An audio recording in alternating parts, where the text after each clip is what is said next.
In this video, I'm making these super loaded Mexican fries. Let's rock this out. I am starting off here by pickling some jalapenos, and obviously you can buy some at the store if you'd like to do that, but these seriously take like under 10 minutes to make. You're just going to slice up some jalapenos and add in this little mixture, which is apple cider vinegar, salt, and a little bit of sugar. I will leave those exact measurements down below in the description, as well as the recipe iCard above. I also have some pickled red onions, which I made the other day, so they are going to go on there as well. The next thing that I need to do is cook my chorizo. And here I have a half of a pound of beef chorizo, and you can use whatever kind you want. If you're into the pork chorizo, go for it, whatever. But either way, go ahead and get that cooking on a burner. And meanwhile, we are also going to get our fries going. So I am using these steak fries right out of the package. You can be a hero, make your own fries, do what you have to do. But I am using these packaged ones, but do make sure that you have some nice thickness on those fries so that they can hold all of the goodness that we will be piling on them, because they are going to have lots and lots of goodness for sure. I am following my package instructions here, which is 400 degrees, and into the oven they go. Little check on my chorizo, which is looking completely delicious over here. I'm going to leave that there for a minute and go back over to my cilantro. You are definitely not going to need the amount of cilantro that I have out here, but I got a little bit overzealous, what can I say? So to take the leaves off of your cilantro, just kind of pull back on the stem and they should come right off for you. Stack them into a nice, neat little pile like so, and go ahead and run your knife through them. So here is just a quick tip for you when chopping pretty much any herb, especially like these kind of leafy ones like this. Don't go over them and over them and over them, because you're chopping them to death and leaving all of their oil behind on your cutting board. If you end up with a bunch of green oil on your cutting board, that's because you killed them. You chopped your poor cilantro to death just a couple times over with your knife. I also have some purple cabbage that I'm going to be adding in, mostly because I found it in my fridge. I had it left over from something I made the other day, and I thought, you put cabbage on fish tacos, why not? It's going to add a great color and a great little crunch. Next, I have my lime here, which has a sticker on it, but we're going to get rid of that because you don't want to eat stickers. Not good. So go ahead and quarter that lime and leave all of that to the side for just a moment. Here is my cheese. I have cheddar and mozzarella. I'm also going to be using some Queso Fresco, and I'm just putting those to the side. And here I have some Parmesan. And yes, I know Parmesan is not a Mexican cheese, but guess what? It is delicious and it brings the funk to the party. Also, I have some green chilies and some salsa. So, all right, we are ready to hook up some fries. These are the fries that just came out of the oven. They are like smoking hot. They were just in that 400-degree oven, and I'm putting them on top of parchment paper, which I have on top of a sheet pan. I'm putting them into a nice little rectangular pile, and that is because of how I'm going to plate them up in a minute. This is my chorizo, which is very hot, also going right on top of my fries. And make sure that you load them up, guys. Like you're making this, treat yourself. You know what I'm saying?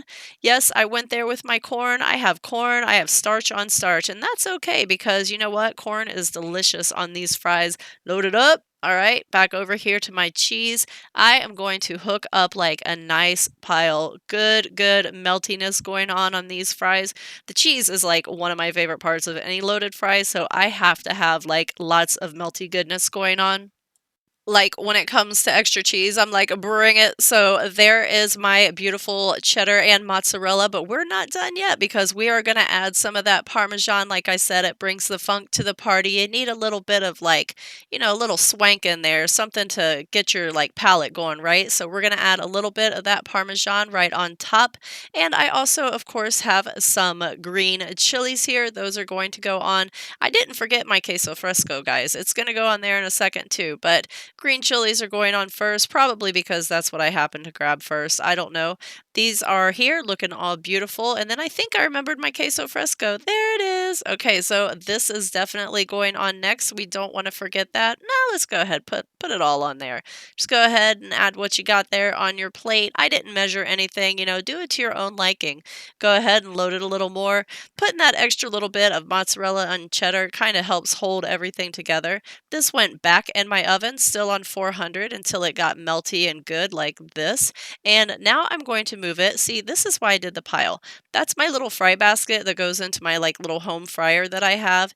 And I'm going to attempt to gracefully move this parchment paper over here into my little fry basket. So I was like really, really hoping that I did a nice little measurement here. Not that I busted out a ruler or anything like that, but I did manage to get it into my fry basket. Pretty good sizing here. And now I'm just going to fold it and kind of neaten it up a little bit, like you do. And then, of course, I started deciding that I wanted to pull out some fries so you could like tell what was under there. So I pulled a few fries out, just a little to show them. Now I am ready to start loading this up with like tons of garnish. So first my purple cabbage went on, and then there's that cilantro. I also happened to find some green onions from the other day when I was cooking, so I went ahead and threw those on there. Also some of that corn and those pickled red onions that I was talking about. And like the pickled red onions and the jalapenos are so, so important because you're bringing in like some balance for all of that fat that you have going on. So we have all that fatty cheese and then we have that nice acid balance. And it's going to be like, a fiesta in your mouth. Yes, I said it, a fiesta in your mouth. Anyway, I pulled out some of those fries because I just wanted to have like a mother fry, like a beginner fry, where you could like scoop the little topping and also so you could see what was under there and it didn't just look like a big pile. Next, I put on some salsa.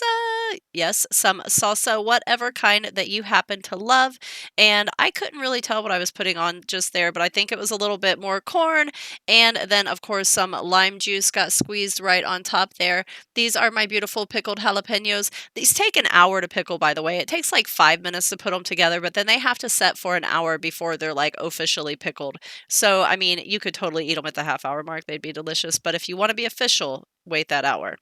Anyway, next I have a little bit of that chorizo. And again, I just want to show what's in there on top of there. Like it's just kind of a nice way to garnish it out. So I'm going to go all the way around with my chorizo and poof, did anybody see that magic line pop up? Oh yeah, you didn't know I was an amateur magician too, did you? Now you know.